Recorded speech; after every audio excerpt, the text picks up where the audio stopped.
หายกินเค้กเด็กจะดื้อครับถ้าครัวเอาหายเค้ก ถ้าครัวให้เค้ก เค้กท่านมันตัวท่าน Happy Birthday to you Happy Birthday อาจจะไพ่มาเขาพูดบอกว่าอาจจะไพ่มา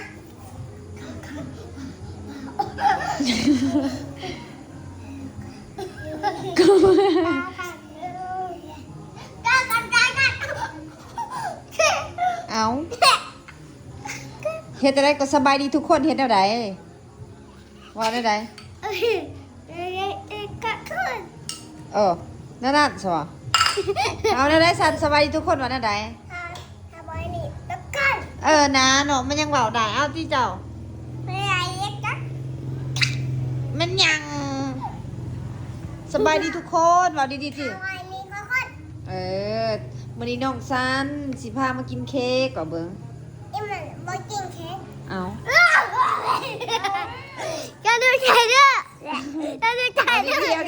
ดีๆเบาดีๆสบายดีทุกคนอะไร